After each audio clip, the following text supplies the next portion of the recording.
அடி நான் மதுதாசன் நான் தான் பேசுகிறேன். இது என்னுடைய 700th வீடியோ. இத்தனை நாளாக சப்போர்ட் பண்ண அனைவருக்கும், இந்த வீரர்ஸ் அனைவருக்கும் என்னுடைய நெஞ்சார்ந்த நன்றிகளை தெரிவித்துக் கொள்கிறேன். நன்றி, வணக்கம். தொடர்ந்து நல்ல வீடியோஸ் கொடுக்க நான் முயற்சி செய்கிறேன். இந்த மாதம் மார்கழி மாதம் ரொம்ப விசேஷமான ஒரு மாதம்.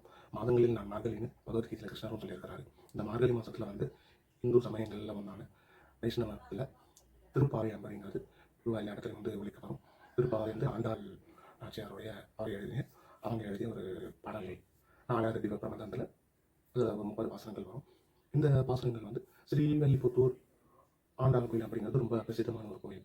ஆக்சுவலாக இந்த ஸ்ரீவில்லிபுத்தூர் ஆண்டாள் கோயிலுக்கு ரொம்ப விசேஷமானது. எப்படின்னா, தெலுங்கில் இன்னொரு காலத்தில் விஜயநகர சாம்ராஜ்யத்தை ஸ்ரீ கிருஷ்ணதேவராய என்ற ஒரு சக்கரவர்த்தி ஆண்டார். அவர் தெலுங்கு மொழியிலையும் பாண்டித்யம் என்பது அவர் பெற்றார்.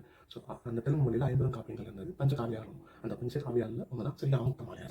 அந்த ஸ்ரீ ஆமுக்த மாலையா என்பது ஆண்டாள் ரங்கமன்னாருடைய ஒரு லவ் ஸ்டோரி சம்மந்தப்பட்டது.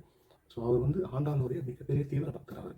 ஸோ அவர் இந்த ஸ்ரீ ஆமுக்த மாலையா அப்படிங்கிறத எழுதலானார். இன்னொன்று, இந்த பக்கம் அதே காலத்தில் பாண்டிய நாடு இருந்தது. அந்த பாண்டிய நாட்டை மதுரை கேபிட்டல் சிட்டியாக இருந்தது. ஸ்ரீவில்லிபுத்தூர் ஒரு ஏரியா. அந்த கேபிட்டல் சிட்டியாக இருக்கும்போது வல்லபதேவ பாண்டியர், கோன் நெடுமாறன் என்றும் சொல்வார்கள். ஆமுக்த மாலையாதால் ஸ்ரீ மச்சபுரத்து பாண்டியர் என்று குறிப்பிடுறாங்க. ஸோ அந்த கோன் நெடுமாறன் வல்லபதேவ பாண்டியர் ஆட்சி காலத்தில் ஒரு இறை வழிபாடு சம்மந்தப்பட்ட விஷயங்களில் எல்லா பண்டிதர்களையும் அழைச்சி அவர் ஒரு போட்டி வைத்தார். அந்த போட்டிக்கு எல்லாரும் கலந்துக்கிட்டாங்க. அதில் ஸ்ரீ விஷ்ணு சித்தர் அப்படிங்கிற ஒருத்தரும் கலந்துக்கிட்டார். ஸ்ரீ விஷ்ணு சித்தர்னா விஷ்ணுவே புகை சித்தத்தில் இருப்பாங்க. அதனால் விஷ்ணு சித்தர் அவர் பெரிய ஆழ்வார்னு கூட சொல்லுவாங்க. அவருடைய காலத்தில் அவர் போய் அந்த போட்டியில் ஜெயிச்சு அந்த இறை வழிபாடு பற்றிலாம் நல்லா எக்ஸ்பிளனேஷன் பண்ணதுனால அந்த மனம் மகிழ்ந்து பொண்ணும் பொருளும் கொடுத்து அனுப்பினார். ஸோ அவர் அவர் காலத்தில் கட்டப்பட்ட கோயில் அந்த ஸ்ரீவில்லிபுத்தூர் ஆண்டாள் கோயில் தமிழ்நாட்டில் இருக்கிற மிகப்பெரிய கோயிலாகவும் தமிழ்நாடு ஸ்டேட் எம்பளத்தில் அந்த ஸ்ரீவில்லிபுத்தூர் ஆண்டாள் கோயில் சிம்பிள் கூட இருக்கும். ஸோ அவரும் 4வது தீப பிரபந்தத்தில் ஒரு பாட்டு அவரும் எழுதினார். அவருடைய வாழ்ந்த இடத்துல அவர் ஒரு நந்தவனத்தில் கிடைச்ச ஒரு பெண் குழந்தை தான் கோதாதேவி என்னும் ஆண்டாள் என்றும். அவங்க அந்த ஆண்டாள் ரங்கநாதரை விரும்பி காதல் சேர்ந்து திருமணம் செஞ்சுக்கிட்டாங்க. ஸோ என்னுடைய ஒரு கோரிக்கை என்னன்னா, தமிழக அரசுக்கு ஸ்ரீவில்லிபுத்தூர் ஆண்டாள் கோயிலில் முதல்ல திருப்பாவை வாசிக்கப்பட வேண்டும்.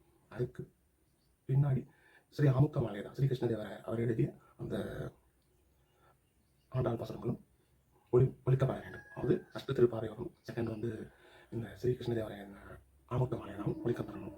எல்லா கோயிலையும் வைணவத்திலும் வந்த மகிழ்ச்சி முக்கியமாக ஸ்ரீவில்லிபுத்தூர் ஆண்டாள் கோயில் வரும். அதே போல் ஸ்ரீ வல்லபதேவ பாண்டியர் அவரோட காலத்தில் தான் அவரோட காலத்திலையும் பண்டிதர்கள் போற்றப்பட்டார்கள்.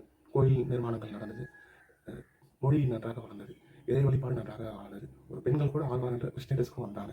அது எல்லாராலையும் முடியாது, பட் யாரும் வேணாலும் பண்ணலாம். ஒரு பெண் ஆழ்வார் அப்படிங்கிறது அவருடைய காலத்தில் வந்தது. ஸோ மிகப்பெரிய அவருக்கு அந்த ப்ரோட்டோகால் ரெஸ்பெக்ட், முதல் மரியாதை என்பது கொடுக்கப்பட வேண்டும் என்பது என்னுடைய ஒரு கோரிக்கை. ஸோ ஆண்டாள் திருவடிகளை சரணம்.